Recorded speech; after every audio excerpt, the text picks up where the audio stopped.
नमस्कार विद्यार्थी मित्रांनो, टिक्कर मराठी सरळ सेवा भरती 2025च्या युट्यूब चॅनलमध्ये मी जितेंद्र आमृतकर पुन्हा एकदा तुमचं स्वागत करतो. आजच्या या सेशनमध्ये जे 30 नंबरचं आपलं लेक्चर असणार आहे, तर या ठिकाणी आपण तलाठी भरती जी झाली आहे याच्यापूर्वी त्याची PYQ आपण डिस्कस करतोय. साधारणपणे याच्यात 15 प्रश्न आपण डिस्कस करणार आहे, जे वेगवेगळ्या टॉपिक्सवर असतील. अर्थात TCS पॅटर्न प्रमाणे आगामी 2025ची जी तलाठी भरती येणार आहे त्या अनुषंगाने आपण तिला टार्गेट ठेवून या ठिकाणी मोठ्या प्रमाणावर तयारी करतोय. पण त्यासोबतच तुम्ही इतर परीक्षांचा देखील सरळ सेवा मार्फत ज्या घेतल्या जातील, मुद्रांक भरती असेल, TET नगर परिषद, MIDC DMER नर्सिंग वगैरे इतर सरळ सेवा भरतीची एकत्रित तयारी करू शकते. त्याच्याकरता काही वेगळं इंग्लिश करायची गरज नाही, तर आपण TCS पॅटर्नच फॉलो करतोय. ठीक आहे. त्या युट्यूब चॅनलला दररोज आपण भेटत असतो. आपली भेटण्याची वेळ रात्री अर्थातच 8 वाजेची आहे. तर पुढे आपण लाईव्ह सुद्धा जाणार आहोत आणि त्याच्यानंतर आपण बॅच लॉन्च करण्याच्या पण तयारीत आहे. लवकरच या सगळ्या सूचना आपल्याला वेळोवेळी भेटत जातील. त्याच्याकरता काय करायला लागेल, आपल्याला सगळ्यात पहिले युट्यूबच्या चॅनलला सबस्क्राईब करून घ्यावं लागेल. नोटिफिकेशनचं जे काही बेल आयकॉन आहे त्याला प्रेस करा, जेणेकरून तुम्हाला नोटिफिकेशन मिळत जातील. आणि अशाच प्रकारच्या व्हिडिओसाठी आपण या ठिकाणी दररोज 8 वाजता भेटणार आहे. ओके. सो पार्ट 2 PYQ आपण या ठिकाणी आता डिस्कस करतोय. बघा आता, तर पहिला प्रश्न आपल्याला या ठिकाणी दिसतोय की पंक्च्युएशन. मागच्या पण पार्ट मध्ये पंक्च्युएशन विचारला गेला आहे. त्यावेळेला आपण म्हटलं होतं की पंक्च्युएशन म्हणजे विराम चिन्ह असतं, विराम चिन्हे. आणि दुसरी गोष्ट या ठिकाणी की जे डायरेक्ट स्पीचचं वाक्य असतं, जे दुहेरी अवतरण चिन्हात सुरू होतं, इकडे सेट टू वगैरे असतं, कॉमा असतो. अशा बऱ्याचशा गोष्टी आहे ज्या या ठिकाणी वारंवार तुम्हाला विचारल्या गेल्या आहेत आणि ते त्याचं सगळं जसंच्या तसं मी तुम्हाला दाखवतोय. सो वाक्य दिलेले आहे त्यांनी इथे. फेच, एफ कॅपिटल पाहिजे, सगळ्या ठिकाणी आहे. Fetch me a glass of water, water sed my father, full stop. त्याला इथे दुहेरी अवतरण चिन्ह असावं लागतं विद्यार्थी मित्रांनो. तो फेच मी अ ग्लास, इथं काही दुहेरी नाही नाही. बरं, काम सोपं झालं की. तो fetch me a glass of water, then इथं क्लोज केलं एक्सक्लेमेशन आणि शेवटी फुल स्टॉप आहे. सो किती नंबरला गोल कराल? बघा, काम सोपं झालेलं आहे. एक विशिष्ट पॅटर्नला फॉलो केलं तर तुमचं उत्तर हे नक्की या ठिकाणी क्लिअर होत असतं. सो पहिल्या प्रश्नामध्ये आपल्याला D नंबरच्या आन्सरकडे जायला लागेल. ओके. फेच मी, आता फेच काय आहे मला सांगा बरं, ऐकलंय का फेच शब्द? बघा, एक शब्द असतो ब्रिंग आणि इकडे जो शब्द दिला आहे तो फेच. या दोन्ही वर्ब्स आहेत. ब्रिंग म्हणजे आणणे आणि फेच म्हणजे जाऊन आणणे.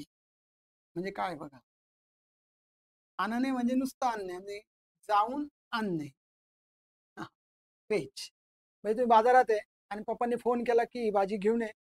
ऑलरेडी तुम्ही तिथे घेऊन आले आणि तुम्हाला घरी आल्यानंतर परत पाठवलं की आता जाऊन दूध घेऊन ये. फेच, जाऊन परत आणायचं. हा फरक आहे बघा. So fetch me a glass of water, sed my father. पप्पा म्हटले का पाणी घेऊन ये, जाऊन परत आण.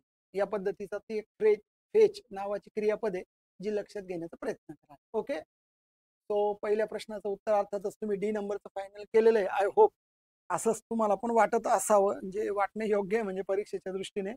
तर बघा, PYQ आपल्याला सजेस्ट करताय की साधारणपणे आपण कोणत्या वेने जाणं गरजेचं आहे. ओके. पुढे आपल्याला कंजंक्शन्स विचारले, पण विचारताना दोन गाड्या जागा दिसत आहे. Both or, either nor. Either nor तर नसतं ना, हे तर पाहिल्याबरोबरच आपल्याला वाक्य पण वाचलं नाही आपण. पहिले वाक्य वाचू. Dash the bride and the groom looked unhappy. Bride, bride आणि ग्रूम. ग्रूम म्हणजे नवरदेव, ब्राईड म्हणजे नवरी, वधू. ग्रूम म्हणजे वर, नवरदेव लग्नाच्या दिवशी. तर जे दोन्ही आहेत तर ते अनहॅपी दिसत होते. काही कारण असेल माहित नाही, ते वास्तविक ते हॅपी पाहिजे होते, असेल काही माहित नाही. सो लुक्ड अनहॅपी, दोन्ही. दोन्ही म्हणजे बोथ. सो आयदर तर काही लागत नाही ना. आयदर फॉर पण अशी काही कंजंक्शन, फॉर तर पहिली गोष्ट फ्रेज नाही, कंजंक्शन मध्ये येतच नाही. तो काय वाटतं तुम्हाला मला सांगा, बोथ ऑर योग्य आहे का बोथ अँड योग्य आहे? तो A आणि C पैकी तुम्हाला एक उत्तर 100% फायनल करायला लागेल. काय करता बोला? बोथ. करेक्ट. बोथने तर सुरुवात करायलाच लागेल. So both. The bride and योग्य. And the groom. नाही का? बोथ अँड बरोबर आहे का? बोथ ऑर पण नाही होणार, कारण ऑरचा आता केव्हा होतं, म्हणून तुम्हाला या ठिकाणी बोथ अँड सी नंबर करायला लागेल. तो प्रश्न दुसऱ्याचं उत्तर कव्हर करण्याकरता सी नंबर या ठिकाणी घ्या.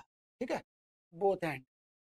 चला, तो सी नंबरला आपण फायनल करून टाका उत्तरासाठी. नेक्स्ट पुढे बघा. The theatre class is an excellent dash different culture. तो थिएटर क्लास जो आहे is an excellent dash different cultures. Different कल्चर्सला तो एक प्रकारचा ब्रिज, सगळ्या ठिकाणी ब्रिज आहे बघा. हे प्रेपोजिशनल फ्रेजचं उदाहरण आहे, ज्याच्यामध्ये एक शब्द प्रेपोजिशन असतो जो शेवटी असतो आणि पहिले व्हर्ब असते. मागच्या याच्यात पण सेम होतं बघा, व्हर्ब प्लस प्रेपोजिशन असा प्रकार आहे. सो ब्रिज ही वर्ब आहे. Bridge is an excellent bridge. इथं ब्रिज नाऊन दिसतंय, ठीक आहे, व्हर्ब नाऊन फ्रेज आहे. पहिल्यांदा एक गोष्ट लक्षात घ्या, त्या याच्यामध्ये मात्र प्रेपोजिशन हा सेकंडला येणार आहे, जो फॉर इन ओव्हर इकडे इकडे ब्रिज शब्द दिला आहे. So the theatre class is an excellent bridge. Bridge for different कल्चर्सने येणार. बिटवीन येऊ शकेल ते दोन कल्चर्स आहे का माहित नाही, पण मग बिटवीन दोघांसाठी असतो. ब्रिज इन डिफरंट कल्चर्स पण नाही येणार, ओव्हर पण नाही येणार, बिटवीन घ्यावा लागेल आता. सो हे डिफरंट कल्चर्स म्हणजे कदाचित टू कल्चर्स असले पाहिजे. सो ब्रिज एकत्र वापरायचा शब्द हा ब्रिज बिटवीन डिफरंट कल्चर्स, त्याला जोडायचं काम करतोय हा जो थिएटर कल्चर आहे, आपला थिएटर क्लास आहे, जे काय असेल ते म्हणजे त्या ठिकाणाचं ते class. Okay, so bridge between हा पर्याय योग्य आहे. तो प्रश्न तिसऱ्याच्या उत्तरसाठी आपल्याला बी नंबरचं उत्तर फायनल करायला लागेल. ओके, असा विचार करा. सो ब्रिज असा एक असतो, ब्रिजिंग करतं ते, जोडायचं काम. ब्रिज नाही ना, पूल जोडायचं काम करते, कनेक्ट. चला नेक्स्ट पुढचा प्रश्न बघा आता. Choose the option that has the correct spelling. हा, स्पेलिंग वर विचारलाय. बरा असतो हा प्रश्न, उत्तर द्यायलाही छान वाटेल तुम्हाला आणि सोडवायलाही वाटेल. तो मिसिंग तिथं फील करायचं आहे. Please dash my excuses. काय करा, ते ऍक्सेप्ट करा असं म्हणता येते. ऍक्सेप्टचे बरेच स्पेलिंग दिले, त्याने 3 दिले आणि एक एक्सेप्ट दिला. या दोन शब्दांमध्ये कन्फ्युजिंग आहे, लक्षात घ्या, पण नीट पाहण्याचा प्रयत्न करा. आता पहिला शब्द आहे ऍक्सेप्ट, ज्याचं स्पेलिंग हे बरोबर आहे. इथे डबल पी आणि डबल टी काय वाटतं बघा पाहून तुम्हाला. त्या फॉन्ट मध्येच थोडस हडबड गडबड आहे, कारण ऍक्सेप्टचं स्पेलिंग कमीत कमी आपण पाहिलेलंच आहे, त्याच्यामध्ये पाहणं आपल्याला इथं फायद्याचं झालं. हे दोन इथं उडवून द्या. तर एक ऍक्सेप्ट शब्द आहे आणि एक एक्सेप्ट शब्द आहे बघा. ऍक्सेप्ट ही वर्ब आहे, ऍक्सेप्ट च्या शिवाय हे प्रेपोजिशन आहे. ऍक्सेप्ट चा अर्थ आहे स्वीकारणे एखादी गोष्ट, आणि एक्सेप्टचा अर्थ आहे च्या शिवाय. So please accept my excuses. माझे कारण किंवा काही चुका वगैरे असतील तर मिस्टेक्स, तर त्या मला प्लीज त्या ऍक्सेप्ट करा. ऍक्सेप्ट ऍक्सेप्ट स्वीकारा स्वीकारा ऍक्सेप्ट. मग एक्सेप्ट चुकीचा ठरून जाईल, है ना. बघा, असा एवढा मोठा जर तुम्ही विचार केला तर योग्य निष्कर्षापर्यंत तुम्हाला पोहोचता येईल. हा फास्ट होतो विचार, अर्थात मी ते एक्सप्लेन करून दिलं सगळं. तर तुम्ही पण अशाच पद्धतीचे PYQ वारंवार सोडवत असले तर त्याचे तुम्हाला ट्रेनिंग मिळतं. लक्षात घ्या, आपल्याला कळतं नेमकं कसं करायचंय.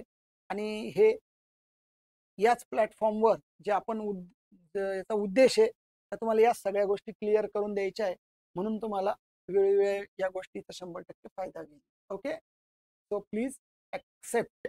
ऍक्सेप्ट घ्या, स्पेलिंग ए नंबरचं करेक्ट आहे. सो चौथ्या नंबरच्या उत्तरासाठी फायनल करायला ए नंबरचा पर्याय पुरेसा आहे, किंवा तो योग्य आहे, म्हणजे पुरेसा म्हणजे योग्य आहे. ओके, चला 4 नंबरच्या उत्तराचं फायनल झाल्यानंतर 5 कडे जा आता.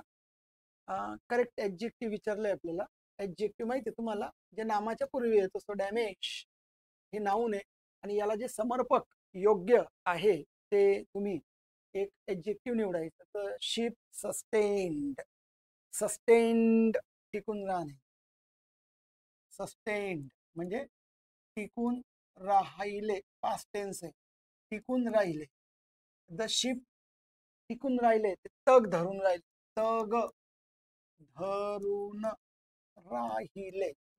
ठीक आहे. द डॅमेज, कसं डॅमेज झालंय? Big damage, tremendous damage, extraordinary, extraordinary तर नसेल, आणि हेवी. सगळ्यात जास्त योग्य पर्याय निवडण्याचा प्रयत्न करा. जे जहाज आहे त्याच्याला काहीतरी संकट आलं, अडथळा आला, कुठेतरी धडकला असेल किंवा त्याच्यावर काहीतरी धडकला असेल, तरी पण त्या पद्धतीमध्ये शिप आहे ते सस्टेन राहिलेलं आहे. तो डॅमेज कसा झाला असेल ज्याच्यात ते टिकून राहिलेले आहे, तर बिग डॅमेज थोडं बरोबर नाही वाटत. ट्रिमंडस तर मग ते पुरं खलास होऊन जाईल त्याच्यामध्ये. हेवी डॅमेज मला वाटतंय, तुम्हाला काय वाटतं मला सांगा बरं, टाईप करा. डॅमेज कसं असलं पाहिजे, सगळ्यात योग्य शब्द काय वाटतोय? टाका, उत्तर टाका. डॅमेज कसं असलं पाहिजे? ट्रिमंडस डॅमेज झालं तर ते तो शब्द तिथे मॅच नाही होते त्याला, आणि ते सस्टेन राहिलंय ना, ते का पुरं खलास नाही होऊन गेलं ट्रिमंडस म्हणायला. करेक्ट. तर थोडंसं हेवीकडे जाणं योग्य वाटतंय. सो बिग पण नका घ्या, एक्स्ट्रा ऑर्डिनरी पहिलेच काढून टाकलाय. सो प्रश्न 5व्याच्या आन्सरसाठी आपल्याला डी नंबर करेक्ट द्यायला लागेल. So the ship sustain heavy damage, त्याच्यात सुद्धा ते तग धरून राहिले. आपणही आपल्यावर येणाऱ्या संकटात अशाच पद्धतीने सस्टेन व्हायला पाहिजे. परिस्थिती निघून जाते, लक्षात घ्या, बदलून जाते, फक्त टिकून राहणं गरजेचं असतं. चला, अप्रोप्रिएट ऑप्शन परत एकदा पंक्च्युएशन साठी विचारला आहे प्रश्न. ठीक आहे.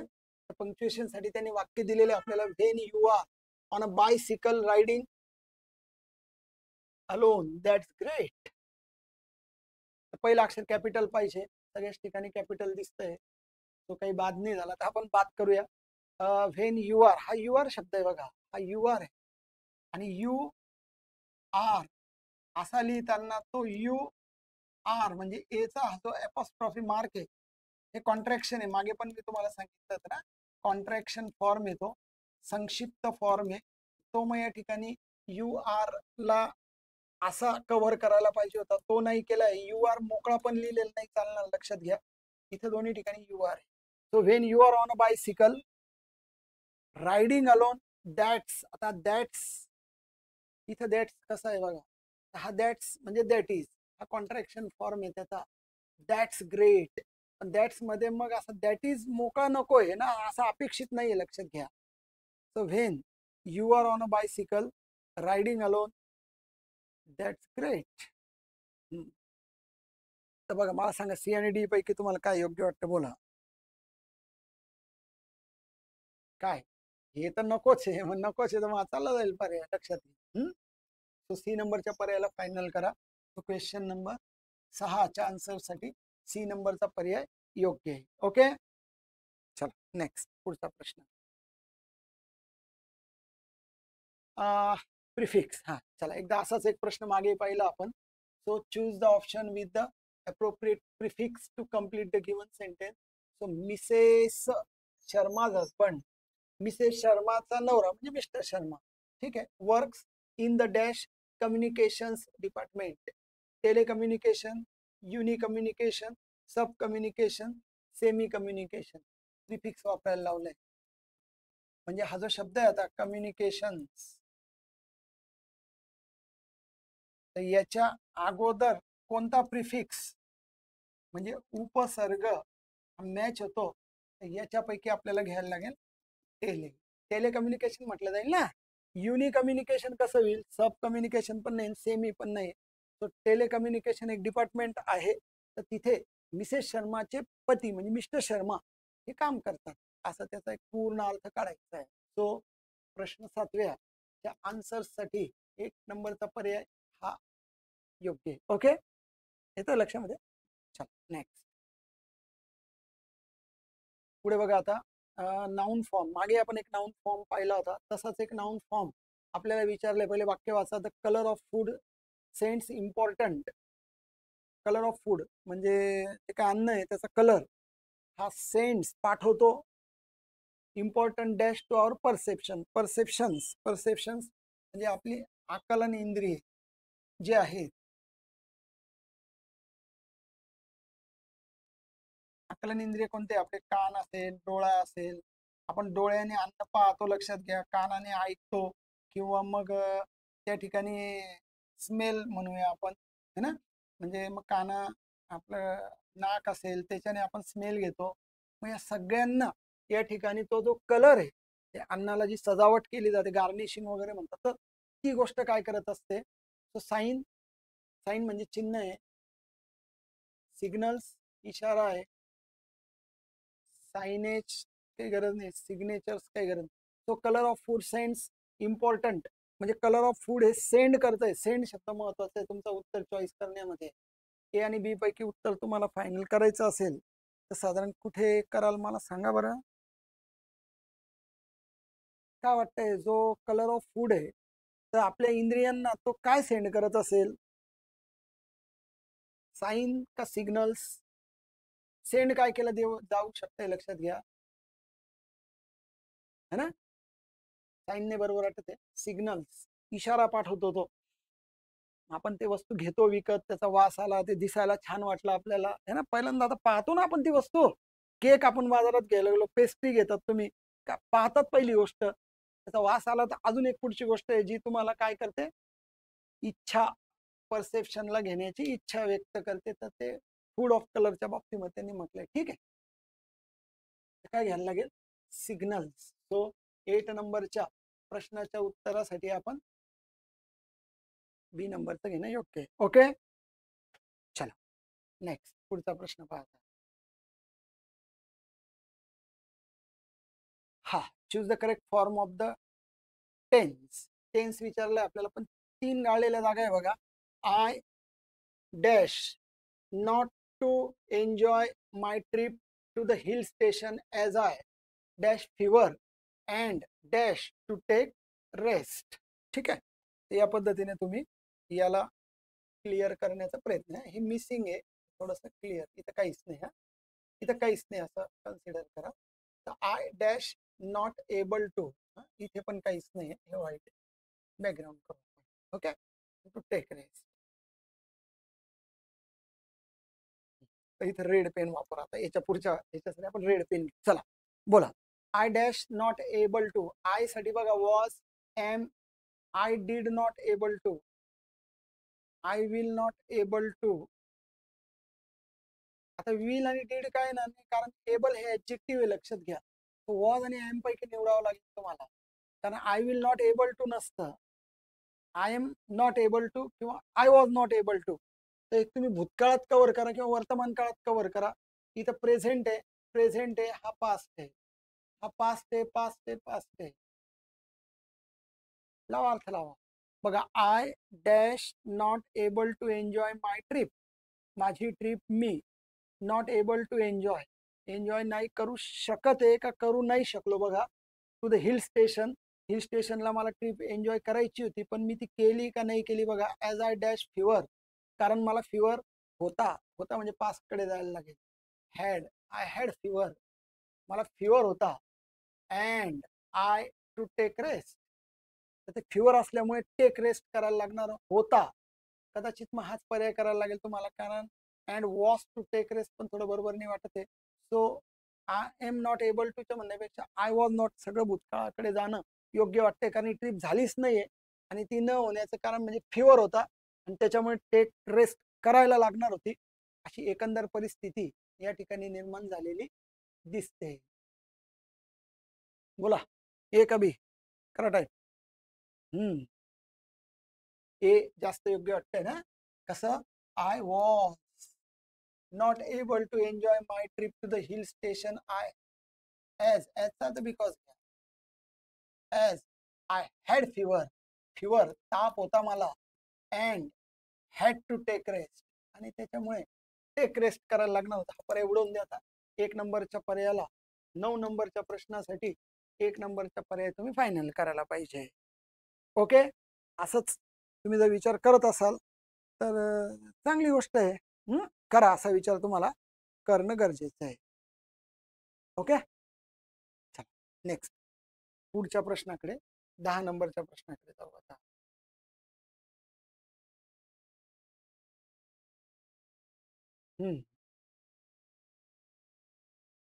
प्रिफिक्स, परत एकदा प्रिफिक्सवर प्रश्न कव्हर होतोय. प्रिफिक्स तुम्हाला माहित पडलंय आता. आता इथं जो शब्द दिसतोय तो कन्झम्पशन आहे बघा.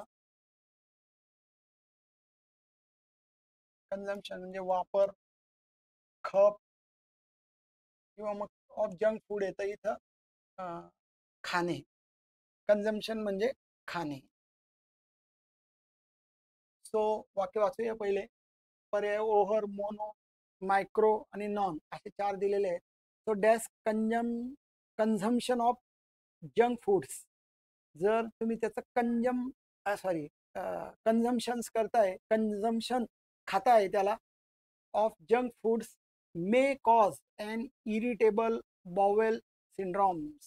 सिंड्रोम म्हणजे लक्षणं असतात. बॉवेल इरिटेबल म्हणजे तुम्हाला त्याचा त्रास होईल.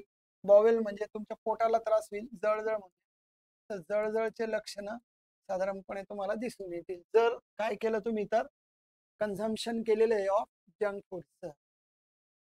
काय वाटतं मग? ओव्हर कन्झम्पशन, जास्त. ओव्हर म्हणजे काय? अति. हा, अति जर तुम्ही तसं काही खाल्लं.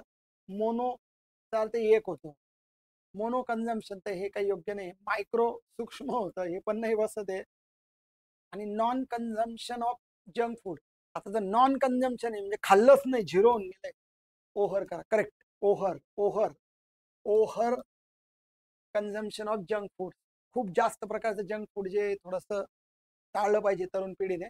तर या पद्धतीने जर तुम्ही ते खाल्लं तर मे कॉज, त्याच्याने होऊ शकते इरिटेबल, तुम्हाला बॉवेल सिंड्रोम्स होतील, जळजळ, अपचन, अपचन वगैरे होऊ शकतं. ठीक आहे, तर या गोष्टी तुम्ही सांभाळण्याचा प्रयत्न करा. ओके, तो ओव्हर कन्झम्पशन ए नंबरचं योग्य वाटतंय.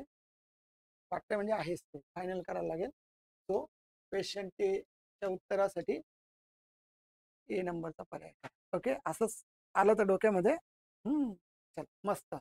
चला मग अशाच पद्धतीने विचार करा आणि भरपूर प्रश्न सोडवण्याचा प्रयत्न करा. तर choose the correct verb form agreement. Verb agreement आहे बघा, पाहिलंय आपण नेहमी. त्याच्यावर नेहमी TCS पॅटर्नने प्रश्न येतो. Subject, verb, agreement. घ्या. The horse and trap dash waiting for a long time yesterday. Long time बघा, फॉर नंतर वेळ आली, मागे पण मी तुम्हाला सांगितलेलं आहे. फॉर किंवा सिन्स नंतर जर वेळ येत असेल, तिथून ती क्रिया दीर्घ होते. तिथून ती क्रिया दीर्घ होत असते. आणि एखादी क्रिया जर दीर्घ असेल, तर इथं ING आलेला आहे बघा, ING आलेला आहे म्हणजे दीर्घ क्रिया आहे. तर तुम्हाला त्या ठिकाणी, आणि यस्टरडे म्हटलेलं आहे म्हणजे कालची गोष्ट आहे ती, म्हणजे कालची गोष्ट आहे म्हणून तुम्ही हॅव हॅज नाही घ्यायला पाहिजे. खरं हॅव नाही घ्यायला पाहिजे, कारण कालची गोष्ट आहे ती. काय याचा अर्थ? The horse and trap dash waiting for a long time yesterday, म्हणजे काल बऱ्याच वेळेपासून ते वाट पाहत आले होते. आता पाहताय का? नाही. म्हणून तुम्हाला हॅज बीन आणि हॅव बीन हे प्रेझेंट टेन्स कव्हर करतात. हे प्रेझेंट टेन्सचे पर्याय आहेत, तर हे घ्यायचे नाहीये. आणि were waiting the horse and trap, were पण फॉर अ लॉंग टाइम असल्यामुळे क्रिया जी आहे ती परफेक्ट कंटिन्युअस कडे जाते, लक्षात घ्या. परफेक्ट कंटिन्युअस प्रेझेंट का घेतला नाही? तर यस्टरडे शब्दाने घेतला नाही. म्हणून हा प्रेझेंट परफेक्ट मध्ये पास्ट परफेक्ट कंटिन्युअस कव्हर करावा लागेल. सो हॅड बीन आणि ING. तिथं ING दिलेला आहे, तर आपला पर्याय जो येतो हॅड बीन कडे जर आपण कव्हर केला तर योग्य निष्कर्षापर्यंत पोहोचता येईल तुम्हाला. सो क्वेश्चन 11 नंबरच्या उत्तरामध्ये जर तुम्ही हॅड बीन ING चा पर्याय घेतला तर हा सर्वात बेस्ट, म्हणजे योग्य पर्याय आपल्याला जो निवडायचा असतो तो अशा पद्धतीने आपण फायनल केला पाहिजे. यस्टरडेने तुम्हाला मदत केली, लक्षात घ्या. मग वेळ पण तुम्हाला चालला असतं, पण का नाही चालला? कारण फॉर आणि सिन्स नंतर वेळ आला. फॉर अ लॉंग टाइम आहे ना ती क्रिया, अशी दीर्घ चालत आलेली होती, पण ती काल, आज नाही, म्हणून हे दोन पहिले पर्याय गायब. अशाच पद्धतीच्या खूप सूक्ष्म, छान, महत्वाच्या गोष्टी वेळोवेळी आपल्याला या लेक्चर्स मधून मिळणार आहेत, लक्षात घ्या. पण चॅनलला सबस्क्राईब करावं लागेल. अजून पुढचे लेक्चर्स तुम्हाला व्ह्यू करायचे असतील आणि लेक्चर आवडत असेल तर नक्की त्याला तुम्ही लाईक करा. ओके, चला नेक्स्ट बघा. Which of the following option best combines the two sentences. Combine, मागे पण असाच एक प्रकारचा प्रश्न पाहिला होता. She can read, full stop आहे, she cannot write. She can read म्हणजे ही गोष्ट प्लस आहे का ती वाचू शकते. वाचू शकते. शी कॅनॉट राईट. वाचू शकते आणि लिहू नाही शकत. कसं आहे बघा, वाचू शकते पण लिहू शकत नाही. आता असं कसं शक्य माहित नाही, पण मग फक्त वाचता येते, लिहिता नाही. काय असेल मग, कधी प्रयत्नच केला नसेल लिहायचा तर लिहू शकत नाही.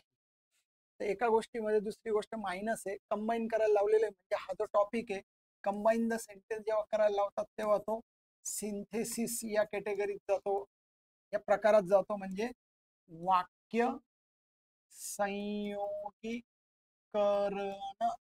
वाक्य संयोगीकरण करायचंय. So she can read, she cannot write. So she can read but cannot write. But चालेल आपल्याला निगेटिव्ह. शी कॅन राईड नाही, हे नाही. शी कॅन रीड यट नाही चालणार. शी कॅनॉट रीड, पण तिथं तर कॅन रीड म्हटलं, हे पण नाही चालणार. काय वाटतं? बट पाहिल्याबरोबर वाटलं तर आन्सर है ना. बघा ना, एका गोष्टीत दुसरी गोष्ट जर मायनस होत असेल तर आपण म्हणतो पण, परंतु, किंतु, है ना. तर मराठीत बघा न्यूनत्व बोधक असं म्हटलं जातं. न्यूनत्व बोधक आहे. बट न्यून तयार करतोय. तो शी कॅन रीड प्लस आहे, but she cannot write. But म्हणाला अँड तर प्लस करतो ना, अँड तर प्लस करतं, लक्षात घ्या. अँड एका क्रियेमध्ये दुसरी गोष्ट समुच्चय बोधक म्हणतो, ते समुच्चय नाही, हा मायनस झालाय. येतं लक्षात. बघा या पद्धतीने तुम्ही अशा प्रश्नांची उत्तरं कव्हर करण्याचा प्रयत्न करा.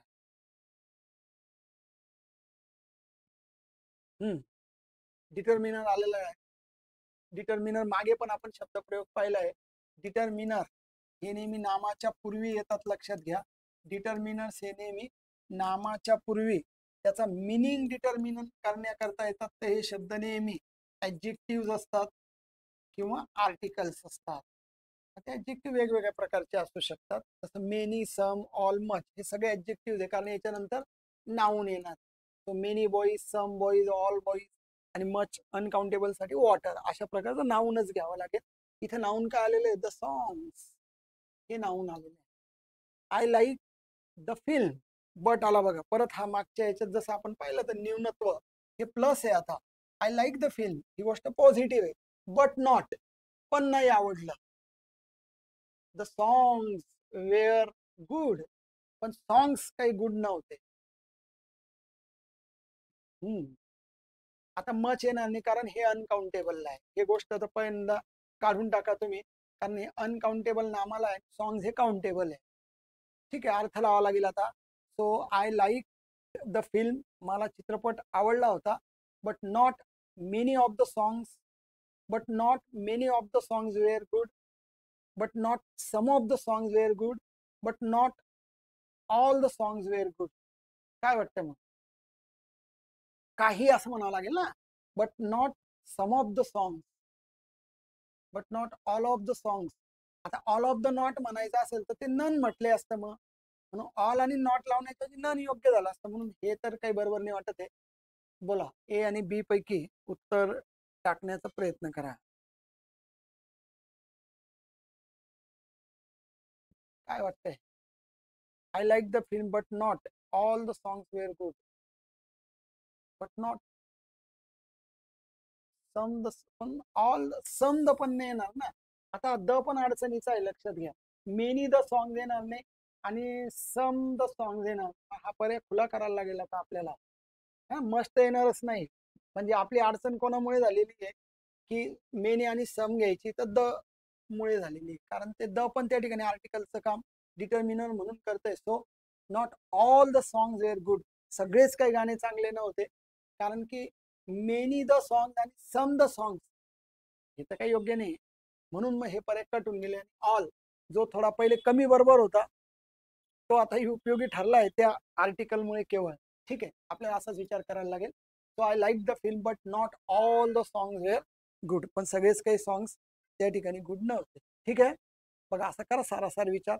म्हणून PYQचा अभ्यास करणारे विद्यार्थी हे यशस्वी होतात, कारण त्यांना तो अप्रोच कळालेला असतो. प्रश्न विचारण्याच्या आयोगाची रीत आणि पद्धत लक्षात आलेली असते. ओके, सो दॅट इज व्हाय हा इम्पॉर्टंट सेक्टर आणि प्रकार समजला जातो. ठीक आहे, शेवटचा प्रश्न आहे आता हा. शेवटचा प्रश्न वर्क फॉर्म या ठिकाणी विचारलाय आपल्याला. वर्क फॉर्म त्याच्यावर नेहमी प्रश्न येतात. हा टॉपिक आहे वर्क फॉर्म्स. तो इज इट प्रश्न आहे, म्हणजे इजने सुरुवात केली आहे. ऑक्झिलरी व्हर्बने चालू होणारा हा व्हर्बल प्रश्न आहे, लक्षात घ्या. ऑक्झिलरीने चालू होणारा हा व्हर्बल क्वेश्चन आहे. काय म्हटलंय? Is it possible for you to go? Is it possible for you to go? तुझ्यासाठी हे जाणं शक्य आहे का? And dash your sick grandmother today. आज सिक म्हणजे आजारी. तुझी जी ग्रँड मदर म्हणजे आजी आजारी आहे, तर तिच्यासाठी. So is it possible for you to go? And visits नाही चालणार, कारण की बघा इथं टू गो अँड टू अशाच पद्धतीचा एक पर्याय तुम्हाला घ्यायला लागेल. तो टू तिथे इनबिल्ट आहे, म्हणजे दिलेला नाही पण तो हिडन आहे. So is it possible for you to go and visit. आणि इज व्हिजिटिंग नाही येणार, कारण यू साठी इज नाही येणार आणि वॉच पण येणार नाही. हे आय एन जी योग्य नाहीच आहे. बघा काय वाटतंय साधारणपणे, is it possible for you to go and visit, है ना? Correct. And visit. So is it possible for you to go and visit your sick grandmother today. B number घ्या, है ना? तो 15 प्रश्न. मागचा किती नंबर होता?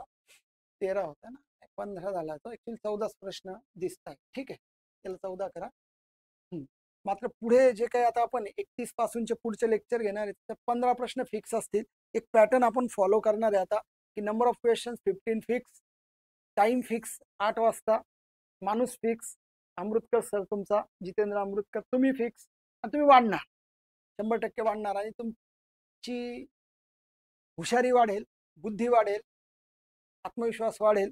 नक्कीच या ठिकाणी सगळ्या गोष्टींचा आपण प्रयत्न करणार आहे. सो पहिले या 14 नंबरच्या प्रश्नाचं उत्तर फायनल करून घ्या, बी नंबर. ओके, चला विद्यार्थी मित्रांनो, कसं वाटलं लेक्चर मला तुम्ही कमेंटमध्ये टाका. जरा असं काही कमेंट करत चला, एवढं मेहनत घेतो मी तुमच्यावर. व्हिडिओला लाईक करत नाही तुम्ही, असे कसे रे तुम्ही विद्यार्थी? ठीक आहे, एखादी गोष्ट आवडली तर नक्कीच त्याला अप्रिशिएट करा. त्याला काय काय पैसे लागतात का त्याला? काय लागतं मला सांगा. तुम्हाला आवडत असेल तर असं मोकळं मन ठेवा. ठीक है, चलो फिर मिलते हैं नेक्स्ट वीडियो में. अजून नवीन नवीन टॉपिकवर आपण चर्चा करणार आहे. काही मित्रांनी मला सजेस्ट केलंय की अजून काही महत्त्वाचे टॉपिक्स पण घ्या सर, म्हणजे हे पण महत्त्वाचंच आहे.